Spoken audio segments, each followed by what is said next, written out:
The opening reads like classic feminist critique. We're in a country house the narrator calls queer.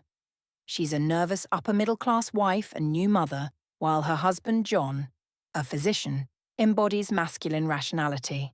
He laughs at her sensations. John laughs at me, of course. One expects that in marriage. He dismisses her intuition, a temporary nervous depression, a slight hysterical tendency. She undergoes the infamous rest cure, forbidden from working, writing or socializing, mirroring Gilman's own experience with Dr. Weir Mitchell. It's a story about a woman controlled, dismissed, and medically silenced. But here's the twist. The story begins as a feminist critique, and then moves into territory feminism can't fully claim. Not because the narrative rejects feminist ideas, but because the narrator's only avenue for escape becomes so inward, so fragmented, that it destroys the very self that feminism would hope to empower. The tragedy of this story is not simply that the narrator is oppressed, it's that she has nowhere to put her intellect, her creativity, imagination, analytic mind. All of that energy gets forced into the worst possible place, the yellow wallpaper. And the more she analyzes it, the more she dissolves into it. A mind with nowhere to go. From the beginning, we see that the narrator is intelligent, intuitive, curious.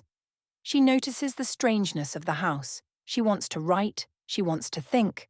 But John has no patience with faith, scoffs at anything not to be put down in figures. He invalidates her instincts. He controls her thoughts. He forbids her creativity. She knows the system will not change. She knows she has no power within it. And John insists she must not think, must not dwell, must not analyze. So her mind turns away from the world and inward, toward the room, and especially toward the wallpaper. All the interpretive energy she can't put into writing or relationships must go somewhere else. It finds the wallpaper, the only text she is allowed to interpret. This is where the story subtly shifts. Her feminist consciousness cannot become action, so it becomes analysis. And that analysis becomes her undoing. Interpretation as survival. And as decline. Her first impression is aesthetic disgust, a sprawling, flamboyant pattern committing every artistic sin. But she immediately engages the wallpaper as an object of criticism. She evaluates color, line, form. She reads emotion into it. She categorizes it. Then she analyzes it systematically, describing lines plunging in contradictions, parsing the relationship between foreground and background, calling it debased Romanesque, and noticing subpatterns visible only in certain lights. This is intellectual work. It is argument and pattern recognition. It is the only analytic task she is allowed. She asserts expertise. I know a little of the principle of design. Her interpretive gifts have been trapped in the most toxic possible object. She is doing what she might have done in a study or a career, interpreting, analyzing, theorizing, but confined to a nursery with sickening yellow wallpaper. Her intellectual labor becomes pathological. The more she succeeds in her interpretation, the more the wallpaper becomes her world. The wallpaper as the text of her captivity. As her focus intensifies, she treats the wallpaper as if it were authored. She tests hypotheses, examining it like a primary source. Does the back pattern move independently? Does it change with daylight or moonlight? What principle governs its repetition? Is the figure clearer at night? Her language echoes literary criticism. She identifies a sub-pattern, notes its shifts depending on light, describes a common center where grotesques form, and tracks their headlong plunges. This is not madness yet, just a mind deprived of real work, investing itself in the only available object. But she begins to read the wallpaper as if it has intent, as if it makes choices. And when she grows frustrated, it slaps you in the face. It is like a bad dream. She describes interpretive failure, a critic confronting a text that resists meaning. Her close reading becomes a psychological trap. aesthetic judgments turn into hallucinations, optic horror, wallowing seaweeds in full chase, a fungus, a string of toadstools. Every time John dismisses her, she dives deeper into the only domain left to her, decoding the wallpaper. Her agency has been redirected, not restored. When the wallpaper becomes a system of meaning, her analytic work produces an interpretive breakthrough, a strange, provoking, formless sort of figure, like a woman stooping down and creeping about. What should have been symbolic, a trapped woman resembling her own confinement, becomes entirely literal. She is no longer reading the wallpaper. She is entering it. When analysis becomes identity. Once the woman appears, her analytic framework collapses into identification.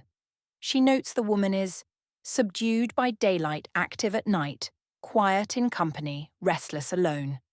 These are her own patterns. Her reading of the wallpaper becomes a reading of herself.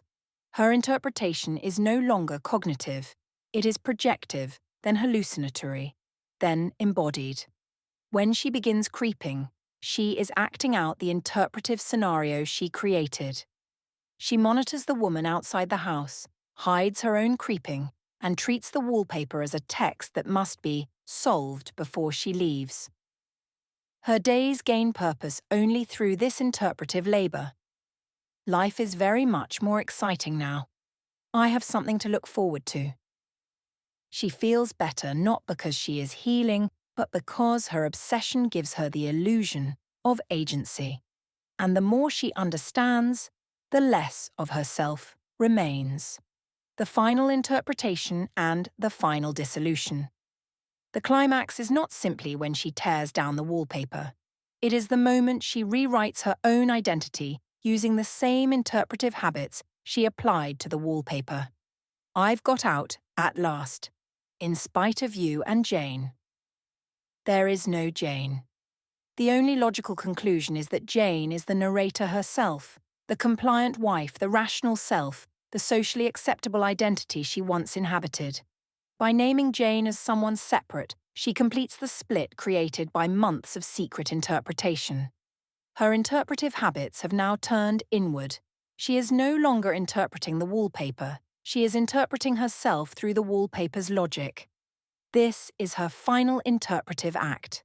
She concludes that she was the woman trapped behind the pattern all along, and that her madness, her creeping, her detachment from reality, is the form of escape she has been seeking. In other words, she has read her own breakdown as liberation. Her disappearance into the pattern is the natural consequence of giving a brilliant, imaginative mind no world except the confines of a nursery and a hideous yellow pattern. This is not feminist triumph. It is the moment her interpretive intelligence consumes her. By the time she collaborates with the woman to tear the wallpaper down, I pulled and she shook. Her entire interpretive relationship has inverted. She is no longer studying the wallpaper, trying to decode it as an object outside herself. Instead, she is acting inside the logic of the wallpaper's world.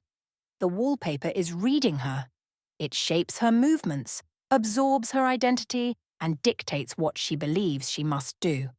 Her final act, creeping over John's fainted body, is not victorious rebellion against patriarchy. It is the last stage of her transformation into the very figure she imagined behind the paper.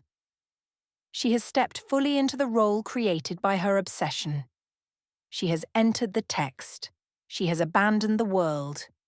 Her escape destroys both the self that patriarchy controlled and the self that feminism might have saved. Conclusion: why this is not a feminist victory.